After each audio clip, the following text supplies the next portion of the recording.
요한의 죽음, 그리고 이제 13절부터 21절까지는 오병이어의 이적인데요. 공과책에 1절부터 21절까지를 이렇게 한꺼번에 다루어서 먼저 앞에 세례 요한의 순교를 다루고 우리가 여유가 되면 오병이어의 이적까지 같이 계속 상고하도록 하겠습니다. 자, 오늘 1절부터 12절에는 세례 요한의 순교에 대한 이야기죠. 세례 요한의 순교는 사실은 이 사건이 지금 1절과 2절, 그렇죠? 1절과 2절의 그 헤롯 왕이 예수님에 대한 소문을 들은 그것에 대한 3절부터 12절은 회상이에요. 예전에 일어났던 일을 지금 예수님께서 이 앞에 나오는 이적들이 있죠. 11장부터 등장하는, 사실은 세례 요한이 감옥에 갇힌 이야기는 우리가 잘 아는 대로 11장에 등장을 하는데 11장 한 장에 등장하다가 12장부터는 계속 예수님께서 행하신 놀라운 일들을 쭉 전개하고 그분의 하신 말씀을 선포하는데, 그 일로 인해서 14장 1절에 보면 그때의 분봉왕 헤롯이 예수의 소문을 듣고 그랬잖아요. 예수의 소문이라는 것은 앞에 11장 이후부터 전개된 그 많은 소문을 듣고 이르되 뭐라고 말하냐면, 이는 세례 요한이라. 진짜 세례 요한이에요? 아니죠. 예수님의 하신 일을 보고 예수님 보러 이는 세례 요한이다 이러는 거예요. 왜냐하면 세례 요한의 사역이 그만큼 대단했고 예수님의 사역이 대단하니까 세례 요한의 하는 일이다 그렇게 말하는데, 사실은 세례 요한은 벌써 어떻게 됐어요? 자기가 죽인 사람이에요. 그런데 예수님이 하신 사역을 보고 지금 두려운 마음이 드는 거예요. 자기의 잘못을 지적하고 책망할 때에 그의 말을 듣고 회개하고 그런 말씀을 순종해야 하겠는데, 그러지 않고 여기 3절부터 12절에 나오는 이런 일로 인해서 세례 요한을 죽이게 된 거잖아요.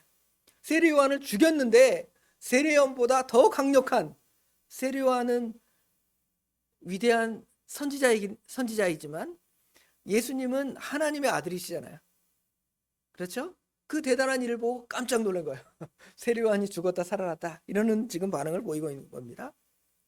그 신하들에게 말하기를 2절에 보니까 세례 요한이 그가 죽은 자 가운데서 살아났으니 그러므로 이런 능력이 그 속에서 역사하는도다, 이렇게 말하는 것이죠.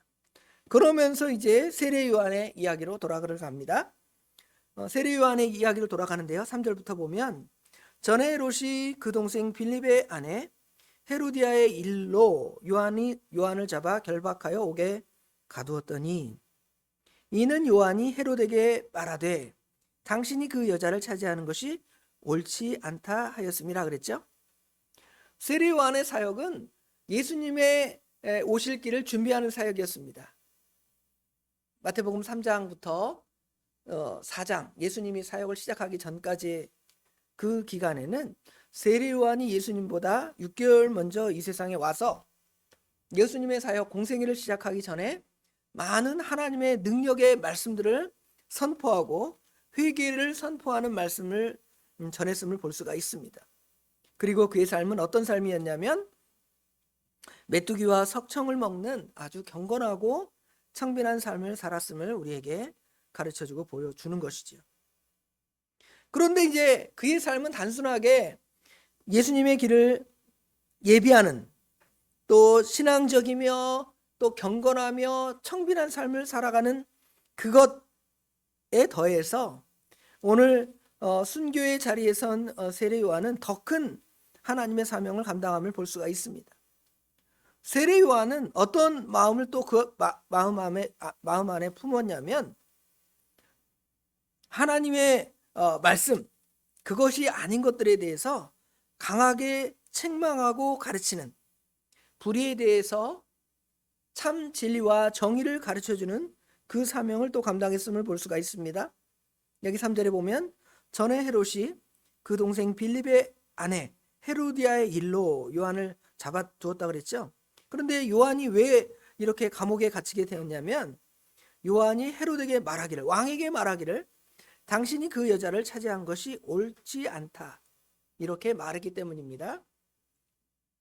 무슨 얘기냐면 여기 지금 분봉왕 헤롯, 이 분봉왕 헤롯은 원래 자기 아내가 있고요. 자기 아내와 잘 살면 되겠는데 그것이 아니라 그 마음에 악한 마음을 품어서 자기 동생이 이제 헤롯 빌립인데요. 빌립의 아내가 유명한 헤로디아라는 여자입니다. 이 여자가 아주 음탕하고 이 욕심이 많은 그러한 여자였는데 이 여자 때문에 지금 헤롯이 동생의 아내를 빼앗고 또 자기 아내는 집에서 또 어떻게 하겠어요? 내쫓는 아주 그런 악을 행하였습니다. 그러니까 세례 요한이 왕에게 말하는 거예요. 당신이 당신의 동생의 아내를 취하는 것, 그리고 자기 아내를 버리는 거, 그거 옳지 않다고 강력하게 하나님의 말씀을 선포한 것입니다. 그러니까 이제 왕이 화가 나겠죠. 자기의 죄를 지적하니까. 그래서 이제 누구예요? 지금 헤롯이 세례 요한을 잡아다가 감옥에 가두죠. 그 감옥에 가둔 이야기는 우리가 마태복음 11장에 우리가 상고했죠. 감옥에 이제 갇혀 있는데 이 일로 감옥에 갇혔는데 예수님께서 여러 놀라운 일들을 행하시면서 자기는 지금 감옥에 여전히 있습니다. 그러니까 예수님께 제자를 보내서 뭐라 그래요? 전에 11장에 보면 당신이 그분이십니까? 아니면 내가 다른 분을 기다립니까? 그러잖아요. 그렇게 예수님의 사역을 좀 의심하고 실족하는 상태에 있을 때 예수님께서 요한에 보낸 그 제자들에게 말하죠. 너는 가서 보고 들은 것을 요한에게 말하라는 것이죠. 어떤 일이 실제로 일어나고 있습니까? 11장에 보면 맹인이 보며 못 걷는 사람이 걸으며 나병 자가 깨끗함을 받으며 못 듣는 자가 들으며 죽은 자가 살아나며 가난한 자들에게 복음이 전파된다 하느니라. 그렇죠? 이 놀라운 역사는 사람이 행할 일이 아니라 메시아이신 그리스도께서 이러한 일을 행하시는데 그것을 보고 믿으라는 것입니다. 그리고 누구든지 나로 말미암아 실족하지 아니하는 자는 복이 있도다. 그렇게 말씀하십니다. 그리고 이제 이 요한의 두 제자가 떠나니까 세례 요한을 칭찬하는 내용을 우리가 마태복음 11장을 다루면서 공부했습니다. 그리고 이제 얼마 지나지 않아서 이 사실은 요한을 책망한 것은 11장 이전의 얘기겠죠. 요한이 그 헤롯 왕을 책망한 이야기는. 그리고 감옥에 갇혀있고 감옥에 가두어 있는 얼마 기간에 있다가 이제 죽임을 당하는 장면이 이 앞에 등장을 하는데요.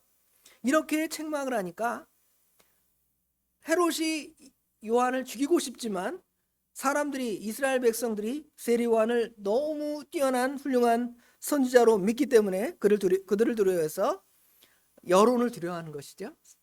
만약에 내가 저 유명한 선지자를 죽이면 많은 백성들이 자기를 대적하고 반대할까 봐 두려워서 그냥 감옥에 두고 있는 상태입니다. 그런데 마침 헤롯의 생일이 되었습니다. 헤롯의 생일이 되었는데 헤롯의 생일에 이제 연회를 베풀었겠죠. 많은 사람들을 초청하고 거기에 이제 음주가무라 그러죠. 술이 들어가고 그 다음에 음악이 들어가고 또 춤이 들어가고 하여튼 연예인들이 와서 막 환영쇼를 해주는 거예요. 그런 장면처럼 그런 이야기가 전개되고 있는데요. 마침 헤로디아의 딸이 아마 헤로디아의 딸은 빌립의 딸이었겠죠. 그렇죠? 헤로디아의 딸이 그 잔치 연회석 가운데서 춤을 추고 있습니다. 춤을 추어서 이제 기쁜 거예요. 아주 신기한 공연을 보면 사람들이 박수치고 환영하고 앵콜하고 막 그러잖아요. 근데 헤롯이 이 헤로디아의 딸 살로메인데요. 여기는 오늘 마태복음에는 살로메라고 이름이 기록되어 있지 않지만 마가복음이나 누가복음에는 이름이 나와요. 이 살로메라는 여자가 얼마나 춤을 잘 추고 왕을 매혹하게 했는지 이제 뭐라고 말하냐면 헤롯이 맹세하여 그에게 무엇이든지 달라는 대로 주겠다 약속을 합니다. 여기는 표현되어 있지 않지만 뭐라고 표현되었냐면 내가 나라 절반이라도 달라 그러면 내가 그것을 줄 것이다 라는 그런 말까지 하죠. 그러니까 이제 뭐 소원 한번 얘기해봐. 소원을 말해보라는 것이죠. 말해보는데 그 소원을 말하는데 그 소원의 내용이 뭐냐면 자기의 이야기가 아니라 자기 어머니 헤로디아가 시키는 대로 요한의 머리를 소반에 담아 달라는 거예요. 얼마나 잔인하고 끔찍한 장면입니까? 우리가 혹시 어떤 사람이 처벌받는 장면이 있다고 생각해도 그걸 끔찍한데 심지어 그 처벌받은 사람의 머리를 자기가 보고 가지겠다는 거예요. 얼마나 악한 여자인지 끔찍한 여자인지 알 수 없습니다. 어머니도 그렇게 음행하고 잔인한데 살로메 역시 그런 여자였기 때문에 그러한 요구를 당당히 하고 있는 것입니다. 그런데 왕이 어떻게 해요? 왕이 자기가 이 호언장담을 했으니까 얼마나 큰 소리를 땅땅 쳤는지 자기 말을 거둘 수가 없는 거예요. 사실 백성들이 두려워서 세례 요한을 죽이지 않는 상태에 있는데 지금 자기가 한 말이 있으니까 나라 절반이라도 주겠다고 남자가 그냥 입을 열어서 이렇게 말을 했는데 내가 자존심이 있고 체면이 있지 그 약속을 안 지키고 그냥 넘어가겠는가 해서 세례 요한을 데려다가 세례 요한을 이제 죽여서 그 머리를 가져다가 그에게 주었다 그랬고요. 요한이 제자들이 와서 그 시체를 가져다가 장례하는 장면을 볼 수가 있습니다. 여기는 굉장히 세례 요한의 그 믿음에 대한 여러 측면과 또 누구예요? 반대로 헤로디아나 아니면 헤롯의 그 경망함과 또 하나님 앞에 큰 죄를 범하는 것을 오늘 본문은 우리에게 가르쳐주고 보여줄 수가 있습니다. 그 다음에 이제 두 번째가 지금 13절부터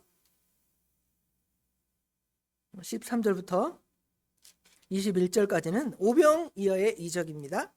오병이어의 이적은 우리가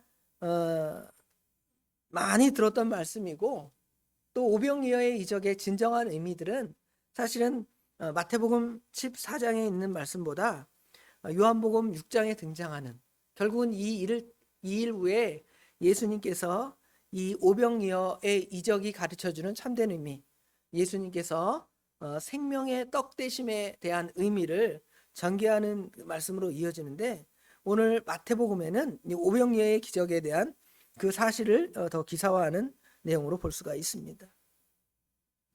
요한이 이제 예수께서 요한의 죽으심을 들으시고 여기는 또 이 이야기 전개가 막 왔다 갔다 하는 거예요. 여러분 성경이 우리가 복음서를 읽을 때 이렇게 1장 다음에 2장, 2장 다음에 3장 이렇게 시대적으로 이렇게 왔다 갔다 한다고 우리가 생각할 수도 있지만 그러지 않는 부분도 있는 것이 예수님께서 말씀 나누신 것은 말씀 나누신 대로 또 묶어놓고요. 또 이적 행하는 것들은 이적 행함 나름대로 또 성경을 묶어놓고 이렇게 하나님 말씀을 기록할 때 그렇게 기록해 놨기 때문에 그 앞뒤가 서로 이렇게 왔다 갔다 할 수도 있는 부분도 충분히 있습니다. 성경은 무슨 역사를 기술할 때 그냥 쭉 연대기별로 기록한 어느 정도의 어떤 순서는 있지만 반드시 딱 1장 다음에 2장 사건, 2장 다음에 3장 사건 이렇게 되는 게 아니라 어떤 부분은 3장 사건이 2장 사건의 앞에 일어난 일일 수도 있어요. 왜냐하면 이 마태복음을 기록할 때 마태가 또는 마가가 누가가 요한이 복음서를 기록할 때 그냥 자기 생각대로 기술하는 것이 아니라 성령의 감동대로 이 말씀을 받는 첫 수신자들에게 이 말씀을 더 효과적으로 또 더 말씀에 집중할 수 있도록 마치 뭐 대지를 제가 설교할 때 한 절 한 절 그대로 쭉 정리하는 것이 아니라 어쩔 때는 대지를 잡고 앞에 이야기를 하고 뒤에 이야기를 하고 가운데 이야기를 하고 서로 바꿔서 이야기한다 그래서 성경을 목사님이 막 왜곡했다 그러지는 않잖아요. 그렇죠? 그런 것처럼 성령의 감동대로 이 믿음의 사람들이 이 말씀을 기록할 때 그 순서로 기록했기 때문에 지금 여기 보면 갑자기 다시 1절 2절에는 그 예수님이 행하신 놀라운 일을 보고 과거에 자기가 죽였던 세례 요한의 이야기를 하다가 또 14장에는 예수께서 들으시고 그랬잖아요. 예수님께서 뭘 들으셨다는 얘기일까요? 예수님께서 세례 요한이 순교한 이야기를 들으시고 오니까 그 이야기의 전개가 어떤 방식으로 가는지를 우리가 생각해 볼 수가 있습니다. 예수님께서 들으시고 이제 배를 타고 떠나사 따로 빈들에 가셨습니다. 예수님께서 따로 빈들에 가신 것은 여기 빈들 이렇게 표현하는데 성경에는 광야, 사막 이렇게 여러 다른 단어로 표현하는데 이 빈들로 따로 가신 것은 거기서 조용히 계시면서 쉬시기도 하시고 또 조용히 은밀하게 하나님과 교제하고 교통하는 기도의 시간을 가졌음을 볼 수가 있습니다. 그럴 때 이제 예수님이 그렇게 따로 한적한 곳에 가시니까 제가 예를 들어 하나님 말씀을 전하다가 이번 금요일에는 제가 기도하러 가니까 저기 동천에 가서 기도하니까 여러분 그런 줄 아시기 바랍니다. 그랬더니 우리 권사님들이 나는 목사님한테 지금 기도를 좀 받아야 되겠습니다 하면서 어디까지 쫓아와요? 동두천까지 쫓아온 거예요. 예수님의 입장에서 보면 그럼 예수님 내가 여기까지 지금 기도하러 은밀하게 하나님과 교통하는 시간에 와서 방해하십니까? 가십시오 뭐 이럴 수도 있잖아요. 그게 아니라 예수님께서는 그렇게 오신 그렇게 온 무리들을 보시고 여기 14절에 보면 예수께서 나오사 큰 무리를 보시고 불쌍히 여기사 그렇죠? 여기 불쌍히 여겼다는 그냥 성경에는 그냥 그 불쌍히 여겼다 그러면 누구를 뭐 측은히 여기는 무슨 가련히 여기는 그런 개념이지만 원어적인 의미는 거의 그들의 마음을 알아주시는 동정하시는 긍휼이 우리 주님께서 친히 사람이 되셔서 자신이 겪는 그 아픔 이런 것들을 겪으시면서 그 예수님을 따르는 사람들 예수님에게 은혜를 받고 병 고침을 받고 나음을 받고자 하는 사람들의 그 마음을 아신 거예요. 그래서 그들을 측은히 여기셔서 여기까지 쫓아왔느냐? 나 좀 육체적으로 피곤하고 잠 좀 자야 되겠는데 나중에 찾아오면 안 되겠느냐? 하지 아니하시고 오히려 불쌍히 여겨서 그 중에 있는 병자를 치유하고 고쳐주시는 이야기가 전개가 되고 있습니다.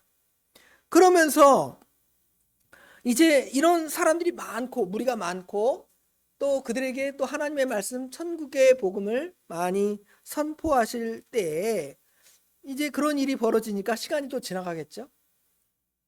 오늘 막 예배 시간 3시 땅 되면 집에 가야 되는데 예를 들어 4시까지 막 설교하는 거예요.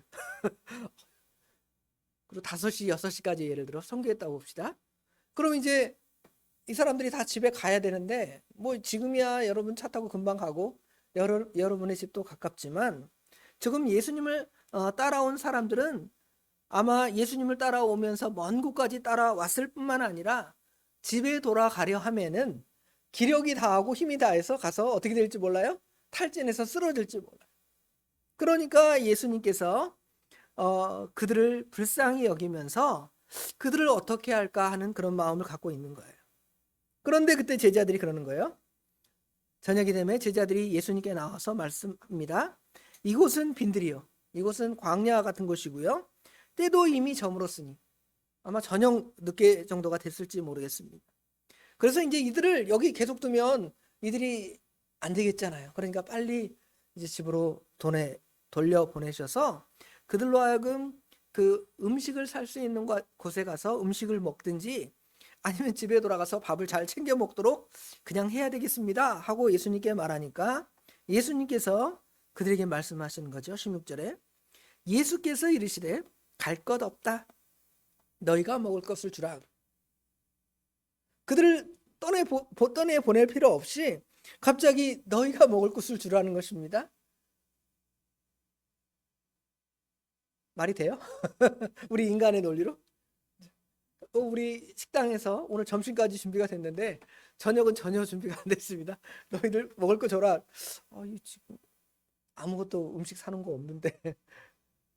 그렇죠? 그럴 수 있겠죠? 그러니까 제자들이 말하는 겁니다. 제자들이 이르되 여기 우리에게 있는 것은 겨우 떡 5개와 물고기 2마리뿐입니다. 보리떡 5개와 물고기 2마리만 겨우 있을 뿐이지 우리는 결코 저들에게 먹을 것을 나누어 줄 수 있는 그런 상황이 아닙니다.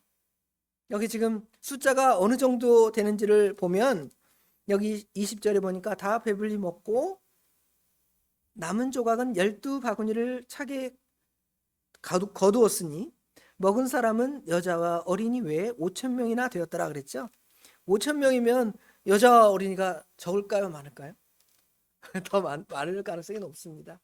우리 지금 여기도 하나님께 예배드리는데 우리 여성도들이 훨씬 더 많이 하나님께 예배드리는 것처럼 예수님을 따르는 사람들도 여자들이 더 훨씬 더 많았을지 모르겠습니다. 그렇게 생각해 보면 5천 명의 2배가 될지 그 이상이 될지 모르는 수가 지금 예수님을 따라와서 지금 빈들에 있고 굶고 예수님을 좋아하고 예수님을 따르지만 육신의 문제는 여전히 있습니다. 우리에게도 마찬가지예요. 우리가 하나님을 따라가고 하나님으로 좋아하고 하나님으로 은혜 가운데 있으면 참으로 좋겠지만 여전히 육신의 문제는 그대로 있습니다. 배고픔의 문제는 그대로 있고요. 여러분 교회 와서 이 시간에 하나님의 은혜를 받고 나가면 여러분의 그 육신의 문제가 다 100점으로 해결되는 게 아니에요. 가면 저녁 때 빨래도 해야 되고요. 설거지도 해야 되고요. 그렇죠? 내일 뭘 해 먹어야 될까 고민해야 되고요. 또 학생들은 내일 학교 갈 거 고민해야 돼요. 여전히 다 있습니다. 그렇죠? 그런 사람들에게 이제 예수님께서 위로를 힘을 지금 불어 넣어 주시는 거예요. 그렇죠? 더 놀라운 역사를 봄을 통하여 너희들이 이제 실상에 돌아가서는 이 하나님의 놀라운 역사를 가지고 힘있게 살아가라는 거예요. 이 예배 시간은 그런 겁니다. 제가 부족하지만 여러분에게 하나님 말씀을 선포하죠. 하나님의 말씀을 선포하는 것은 여러분이 이 말씀을 먹고 이 여기서 혹시 뭐 모르겠습니다. 제가 능력 있는 목사가 못 돼서 은혜를 못 끼칠지 모르겠지만 혹시 은혜를 받고 돌아가면 이 세상의 문제 다 된 것 같다고 생각되지만 아니라 그랬잖아요. 그러면 내가 교회 와서 왜 시간 낭비하나? 그것이 아니라 여기서 들은 그 하나님의 말씀을 가지고 이 세상의 여러 문제들을 접하고 해결할 때 그것이 여러분에게 힘이 되고 능력이 되는 거예요. 마치 주유소에서 기름을 넣듯이 기름을 넣어서 차가 쌩하고 그래서 여러분이 갈 길을 가게 하는 것처럼 하나님의 말씀은 그런 능력이 있음을 우리에게 가르쳐 주는 거죠. 그런데 예수님께서는 이 오병이어의 놀라운 이적을 이들에게 보여줌으로 말미암아 너희들이 예수님을 따라가는 것이 얼마나 크고 놀라운 역사인가를 보여주는 거예요. 그죠? 그래서 이제 예수님께 먹을 것 너희들이 있는 거 꺼내서 주라 그러니까 여기는 잘 드러나 있지 않지만 어린아이가 자기 어떻게 먹을 수 있는 뭐 도시락을 싸왔는지 뭘 싸왔는지 모르겠지만 그 정도의 그 양 보리떡 5개와 여기는 이제 그냥 떡 5개라고 그랬죠. 물고기 2마리를 지금 우리가 가지고 있습니다. 이걸로 과연 누구의 코에 붙이겠습니까? 이러겠죠. 그렇죠? 저 아이만 저 먹고 말 것인데 그걸 가지고 지금 뭘 어떻게 하겠습니까? 하고 예수님께 묻는 것이죠. 그때 예수님께서 이르시되 그것을 내게로 가져오라. 예수님께서 그것을 이제 받으시고 이제 그것을 가지고 이제 우리 하나님께 기도합니다. 여기 지금 보니까 무리를 명하여 잔디 위에 앉히시고 여기 그냥 앉혔다고 표현되어 있지만 요한복음에는 이제 숫자를 맞춰서 열을 맞춰서 50명씩이든 100명씩이든 쭉 앉히신 다음에 이 떡 5개와 물고기 2마리를 가지고 하나님을 향하여 기도하고 축사하시고 이제 그것을 떼어 주는 거예요. 줄 때 이제 어떤 방식으로 하나님의 놀라운 역사가 나타나는지 잘 모르겠습니다만 하여튼 하나님께서 그것들로 하여금 어떻게 행하게 하시냐면 다 배불리 먹고 남은 조각이 12바구니 차게 거두게 하셨다는 것입니다. 자, 그럼 이제 어떤 사람들은 이 성경을 해석할 때 어떤 아이가 자기 가져올 음식을 이렇게 내놓으니까 자기들도 다 나름 열심히 다 음식을 준비해 왔는데 그것을 꺼내다가 이 아이도 이 사람들을 위해서 이렇게 내놓는데 나도 그거 내야 되겠다. 십시일반 그러면서 쫙 나눠서 지금 뭐 여기 말한 대로 12바구니 다 먹고 12바구니 남는 음식이 되었다.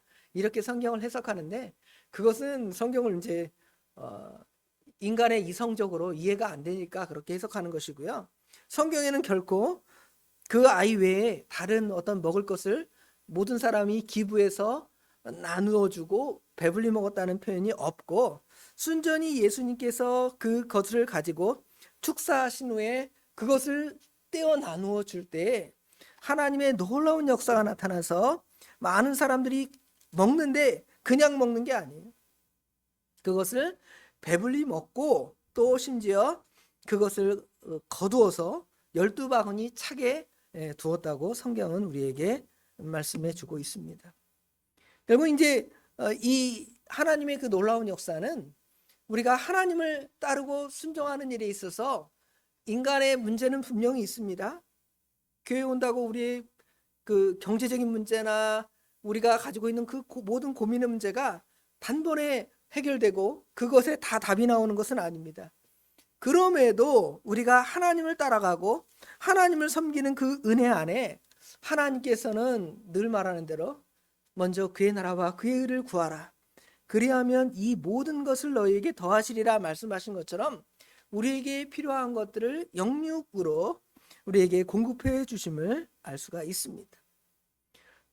뿐만 아니라 지금 여기 예수님께서 너희들 이제 영의 양식은 내가 나누어 줬으니까 니네들이 육신의 문제는 너희들이 알아서 해결해라 그러지 않았습니다. 우리 교회는 우리에게 어떤 사람들의 어려움이 있을 때에 영의 문제, 심령의 공고한 문제, 죄의 문제 이런 문제를 해결해 주는 것이 하나님의 역사지만 하나님께서 경제적으로 어렵고 연약한 자들을 그냥 두는 것이 아니라 우리 성도들이 같이 돌보고 권면하고 세워 나가야 할 하나님의 놀라운 뜻이 우리 안에 있음을 보여주는 것입니다. 그리고 이러한 일을 행할 때에 하나님께서는 하나님의 놀라운 방법들을 사용하시는 거예요. 모르겠습니다. 저는 그런 놀라운 체험들을 그렇게 많이 해본 것 같지는 않아요. 그런데 이제 가끔 저는 이제 친구 선교사님들과 얘기를 할 때 보면 제가 너무 부끄러워요. 이렇게 뭐 얘기하다 보면 하나님께서 아무것도 없는데 하나님께 기도했더니 누가 이거 와서 붙여주고 누가 이거 와서 붙여주고 하는 놀라운 역사를 많이 체험하더라고요. 그렇죠? 분명히 하나님께서는 그러한 놀라운 역사를 통하여 우리의 필요한 것들을 더해 주시고 일으키시는 것을 볼 수가 있습니다. 그리고 그것들은 자기만 가지고 내 것으로만 채워지고 나로 만족하는 것으로 그것들이 하나님의 놀라운 역사가 나타나는 것이 아니라 오히려 하나님께서는 그것들을 많은 사람이 나누고 베풀고 주고 하는 그러한 역사를 통하여 그것들이 많아지고 커지는 역사가 나타남을 볼 수가 있습니다. 하나님의 사랑의 특징이 그것입니다. 세상의 사랑은 내가 우리 자녀들을 사랑한다고 생각을 하면 한 자녀에게 집중해서 사랑하면 나머지 두 자녀들은 어떻게 생각될 수 있어요?